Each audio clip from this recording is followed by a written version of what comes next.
नमस्कार दोस्तों, ocean network में आपका स्वागत है। मैं हूँ ओमकार चौधरी। 24 फरवरी 2022 जब रूस ने यूक्रेन पर अटैक किया, 7 महीने हो गए हैं, होने वाले हैं, 2 दिन बीच में हैं।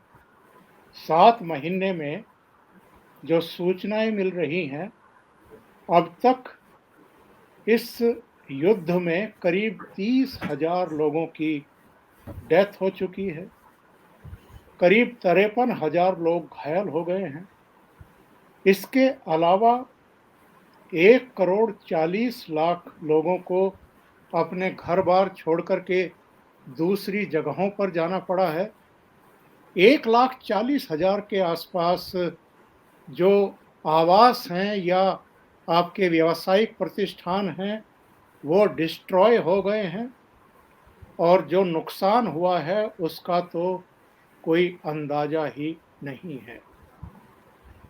सबसे बड़ा सवाल तो ये उठ रहा है कि 7 महीने बाद भी अगर रूस जैसी, जिसको महाशक्ति का दर्जा प्राप्त था एक दौर में, वो यूक्रेन जैसे अपेक्षाकृत छोटे समझे जाने वाले देश पर काबू नहीं पा पाया है, विजय हासिल नहीं कर पाया है, तो ये रूस की सफलता माना जाएगा या विफलता मानी जाएगी?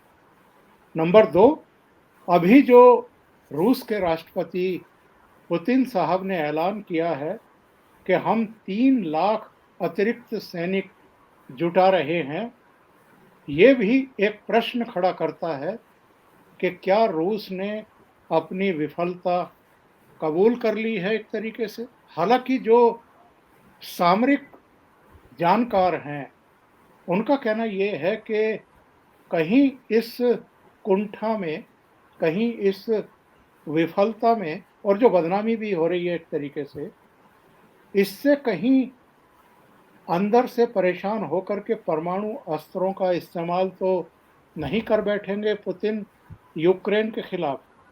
और ये ऐसा सवाल है जिसका जवाब देना किसी के लिए भी बहुत आसान नहीं है, क्योंकि अभी आपको याद होगा एससीओ समिट में जब प्रधानमंत्री नरेंद्र मोदी की वन टू वन मुलाकात हो रही थी रूस के राष्ट्रपति पुतिन साहब से, तो प्रधानमंत्री मोदी ने उनसे कहा था और ऑन कैमरा कहा है, जिस पर अब सारी दुनिया प्रधानमंत्री मोदी की तारीफ कर रही है, प्रशंसा कर रही है। मोदी साहब ने कहा था कि ये जो दौर है, ये युद्ध का नहीं है। समस्याओं का समाधान अल्टीमेटली टेबल पर ही निकलता है। तब पुतिन का जवाब था कि हमारी तरफ से कोई दिक्कत नहीं है, लेकिन वो बातचीत करने को तैयार नहीं है। चाहे जो हो, पर जो आज स्थितियां परिस्थितियां बन गई हैं, ये तो बहुत ही चिंताजनक है, ना केवल मध्य एशिया के लिए और दूसरे कंट्रीज के लिए, बल्कि पूरे विश्व के लिए। आज इस मुद्दे पर एक खास चर्चा करने के लिए मेरे साथ जुड़ रहे हैं जाने माने रक्षा विशेषज्ञ, टेरिटोरियल आर्मी के पूर्व चीफ और युद्ध सेवा मेडल से अलंकृत मेजर जनरल ए के श्रीवास्तव। श्रीवास्तव साहब, बहुत स्वागत है आपका। नमस्कार। नमस्कार चौधरी साहब। सबसे पहले तो मैं ये समझना चाहूंगा श्रीवास्तव साहब, ये 3 लाख अतिरिक्त सैनिक जुटाने का पुतिन साहब का जो ऐलान है, इसको आप किस तरीके से देखते हैं? हाँ बिल्कुल, देखो चौधरी साहब, ऐसी बात है, आपने बहुत अच्छा सम अप किया है कि 24 फरवरी को स्पेशल मिलिट्री ऑपरेशन किया था पुतिन ने, और जिसके कारण पहले उन्होंने ये डोनबस का इलाका लिया, लुहानस्क और डोनेट्स्क का एरिया, और फिर कहीं ना कहीं वो कीव और खार्किव की तरफ गए थे। एम ये था कि अगले 1 महीने तक वो पूरा इस इलाके को जीत लेंगे और यूक्रेन अपनी हार मान जाएगा। और यही सभी मिलिट्री पंडित ने सोचा था, क्योंकि यूक्रेन और रूस की अगर मिलिट्री की तुलना की जाए तो रूस बहुत आगे था। रूस सेकंड मिलिट्री पावर है वर्ल्ड की और बहुत ज़्यादा पैसा खर्च करता है हथियारों पे। यूक्रेन एक उसके मुकाबले बहुत ही कमज़ोर देश था, 12वां था मिलिट्री पावर, और उससे कम से कम 10 गुना कम मिलिट्री हार्डवेयर पे अपना पैसा खर्च करता है।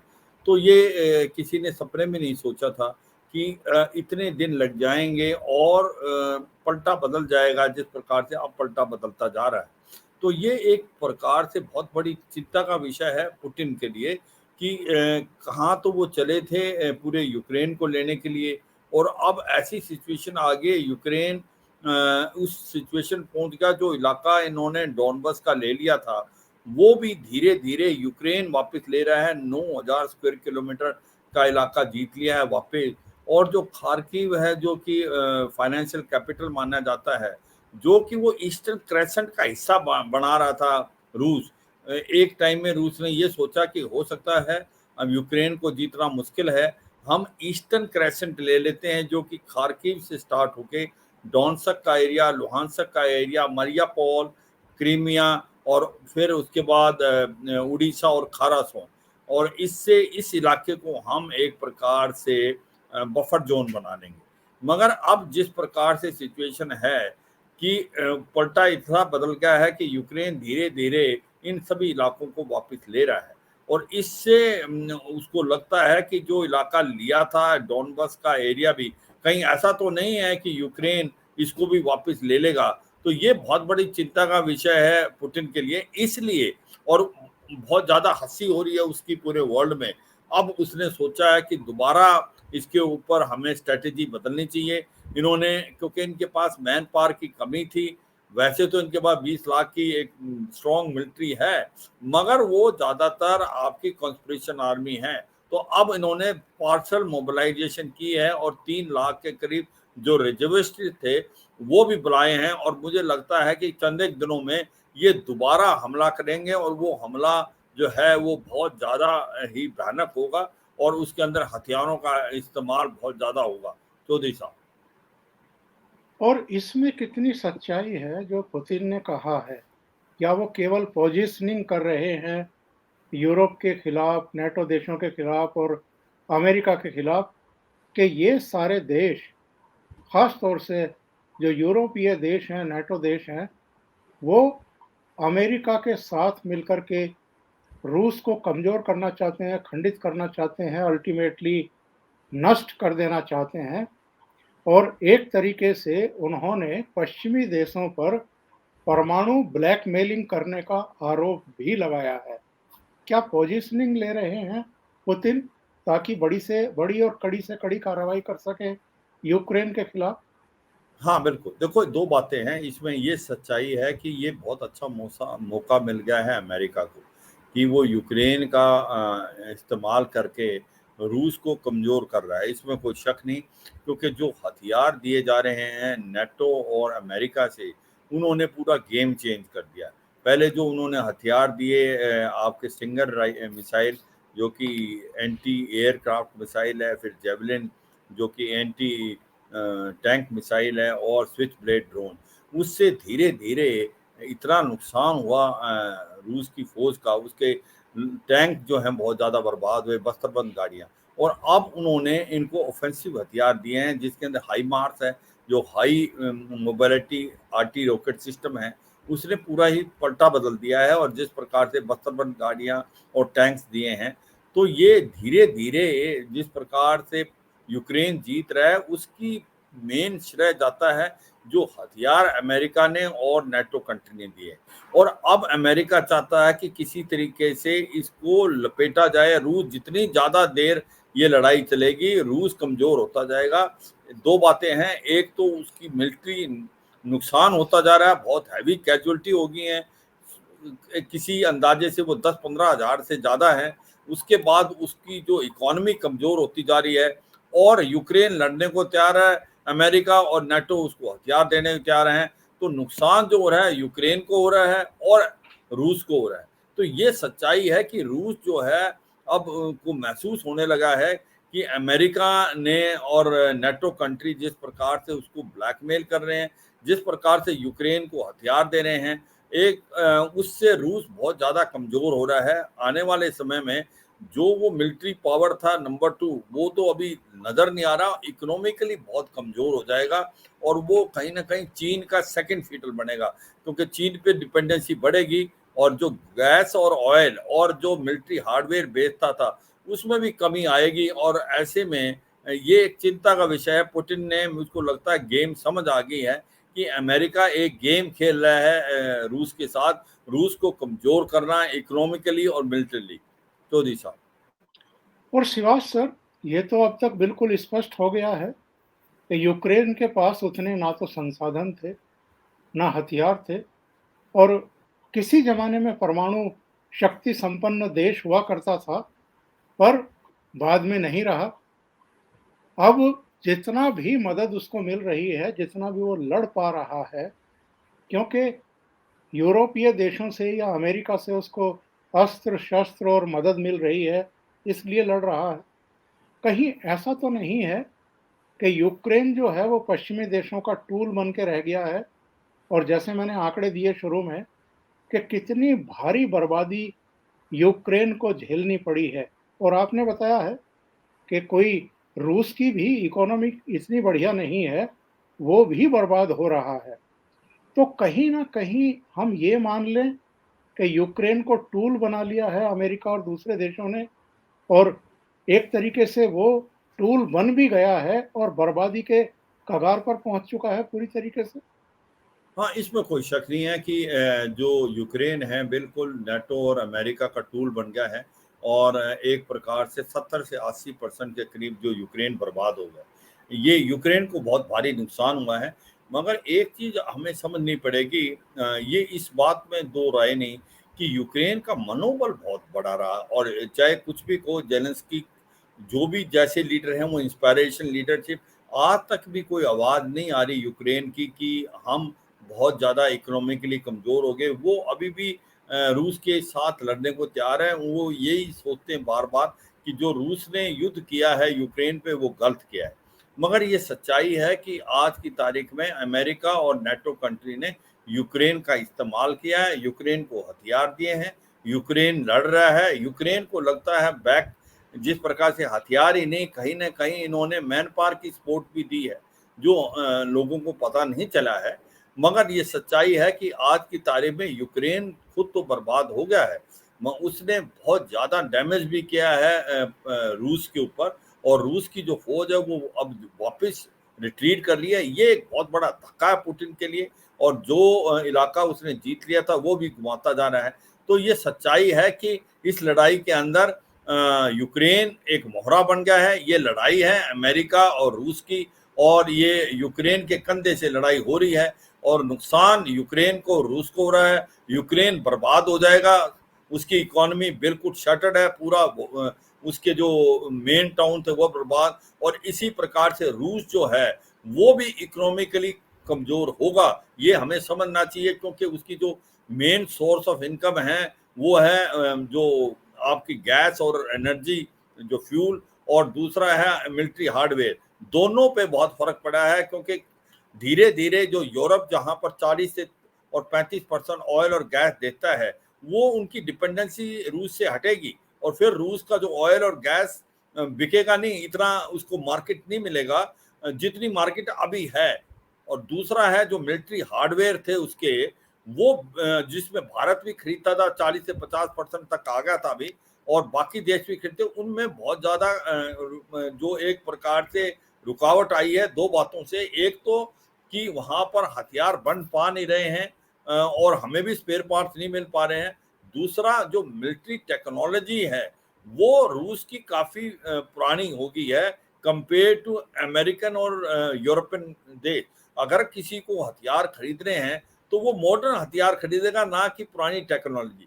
तो मुझे लगता है कि कहीं ना कहीं ये बात भी फिक्र है पुतिन को कि उसको इकोनॉमिकली काफी कमजोर होगा, और ऐसे में वो डिपेंडेंसी होगा जो ज्यादा चीन के ऊपर, और वो वर्ल्ड के लिए वैसे कोई अच्छी बात नहीं है, मगर ये सच्चाई है। एक बड़ी इंपॉर्टेंट बात जो आप बता रहे थे वो पूरा नहीं कर पाया आप, उसको मैं थोड़ा ऐड करता हूं। जो आपने बताया कि जो एससीओ मीटिंग में जैसे भारत के प्रधानमंत्री ने एक बड़ी सजेशन दी पुतिन को, कि this is not era of war, ये दौर लड़ाई का नहीं है। और हमें सभी जो मतभेद हैं वो डायलॉग और डिप्लोमेसी से रिजॉल्व करने चाहिए। क्या किसी की मजाल कि पुतिन को कोई इस प्रकार की सजेशन दे देता और उसको सुनना पड़ा, क्योंकि वो बैकफुट पे है, क्योंकि पुतिन को पता है कि हालात उसके खराब हैं। और ये अगर आप देखें कि अमेरिकन प्रेस में भी बहुत ज्यादा इसकी सराहना हुई है कि पुतिन जो मोदी साहब ने एक शीशा दिखाया पुतिन को, वो सच्चाई है कि बहुत सच्चाई से उन्होंने बोला, क्योंकि आज तक भारत रूस का जो एक प्रकार साथ लेता रहा है और हरदम उसके साथ खड़ा है। मगर ये भी सच्चाई है कि सच्चाई को सच्चाई दिखाना कि देखो ऐसी सिचुएशन है, लड़ाई किसका का कोई सलूशन नहीं है। दूसरी वजह एक जिससे रूस बैकफुट पे है वो है चीन। चीन कोई खुल के नहीं आया रूस के सामने, और चीन ने कोई भी उसको वेपन नहीं दिए अभी तक। रूस जो है हथियार ले रहा है आपका ईरान से और नॉर्थ कोरिया से, क्योंकि उसको हथियार देने वाले नहीं। चीन खुल के नहीं आया, ये भी एक उसको धक्का है, क्योंकि चीन एक ऐसा चालाक देश है, वो नहीं चाहता उसके ऊपर इकोनॉमिक सैंक्शन लगे, उसको अपनी ताइवान से प्रॉब्लम है। तो मुझे लगता है ये भी कहीं ना कहीं उसके एक इफेक्ट किया है पुतिन के जो फर्दर एक्शन है। जब हम बातचीत करेंगे कि इसलिए जब ये फर्दर एक्शन क्या मतलब है उससे बातचीत करेंगे, मगर ये एक सेटबैक है पुतिन को। जो ये दो बातें, एक तो प्राइम मिनिस्टर मोदी का एक साफ सुथरा संदेश, एक सच्चा संदेश मगर हार्ड हिटिंग संदेश, इसी प्रकार चीन ऑल आउट नहीं आना रूस से, ये एक चिंता का विषय है पुतिन के लिए। चौधरी साहब। श्रीवास साहब, आखिर में मैं ज़रूर जानना चाहूँगा, आमतौर पर जो परमाणु हथियार हैं, वो युद्ध रोकने के लिए और दूसरों को अपनी हदों में रहने की चेतावनी देने के लिए होते हैं। क्या ऐसी कोई आशंका है कि पुतिन परमाणु हथियारों का इस्तेमाल कर बैठें यूक्रेन के खिलाफ? बिल्कुल कर बैठे, इसमें कोई शक नहीं। ये एक चिंता, बहुत बड़ी चिंता है, क्योंकि सच्चाई ये है कि ह्यूमिलेशन नहीं ले पाएंगे पुतिन, हार नहीं ले पाएंगे। क्योंकि अगर ये डॉनबास का इलाका भी उनसे निकल गया और हार हुई पुतिन की, तो वो किसी हद तक जा सकते हैं। पहले तो वो कन्वेंशनल हथियारों का इस्तेमाल करेंगे, मुझे लगता है एक बहुत फुल फ्लैज अटैक होगा अभी, और वो दोबारा जीतने की कोशिश करेंगे जो इलाका उन्होंने अभी घुमा दिया है। अगर उसमें सक्सेसफुल नहीं होते और उनको फिर भी हार होने हैं, तो वो न्यूक्लियर हथियार का इस्तेमाल भी कर सकते हैं। ये आशंका बहुत बड़ी है, क्योंकि जो कि रूस की फिलॉसफी है उसके अंदर न्यूक्लियर हथियार का इस्तेमाल जायज जाना जाता है कि जहां पर कन्वेंशनल लड़ाई से आप जीत नहीं पा रहे और लड़ाई लंबी जा रही है और उसका कोई मतलब नहीं, तो आप न्यूक्लियर हथियार इस्तेमाल कर सकते हैं।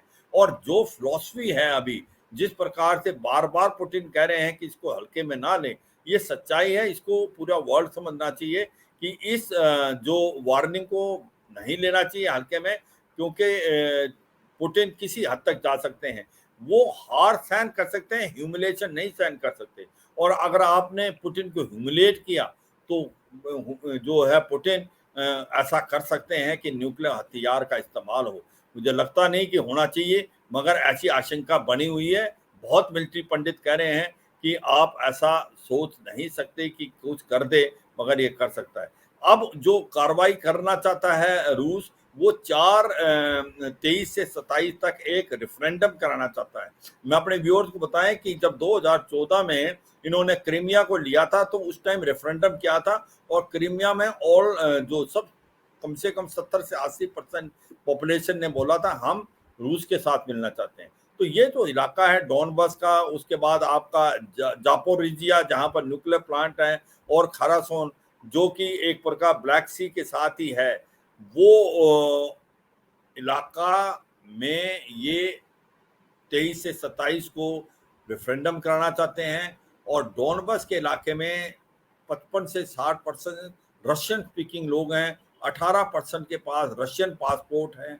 और ऐसे में लगता है कि रेफरेंडम में इसको वो बहुत ज़्यादा परसेंटेज से इनकी सहमति मिलेगी, और उसके बाद जो रूस है ये डिक्लेयर करेगा कि ये इलाके हमारे हैं, और फिर वो रिन्यूड अटैक करेगा। अगर वो रिन्यूड अटैक में भी अनसक्सेसफुल होता है और उसको हार लगती है और उसको ह्यूमिलेशन होती है, तो वो किसी हद तक जा सकता है। जो आपने आशंका दिलाई कि न्यूक्लियर हथियार these are not weapon of war, these are weapon of deterrence, कहीं ऐसा तो नहीं है कि पुतिन जो है इनका इस्तेमाल कर दे। मुझे भी ऐसा ही लगता है चौधरी साहब, शक है कि अगर पुतिन हारते हैं और ह्यूमिलेट होते हैं वर्ल्ड में, तो वो किसी हद तक जा सकते हैं चौधरी साहब। यानी नौबत परमाणु अस्त्रों के उपयोग की भी आ सकती है, क्योंकि जैसा मैंने पहले कहा, अभी 24 तारीख को 7 महीने पूरे होने जा रहे हैं लड़ाई के, और बड़ा भारी नुकसान हो चुका है दोनों तरफ। रूस का भी नुकसान हुआ है, एक मजाक का विषय भी बन गई है ये लड़ाई। बहुत बहुत धन्यवाद शिवाज सर, जुड़ने के लिए और इतना समय निकालने के लिए ओशियन नेटवर्क के लिए। Thank you so much. मेहरबानी नमस्कार। चौधरी साहब, जय हिंद। जय हिंद सर।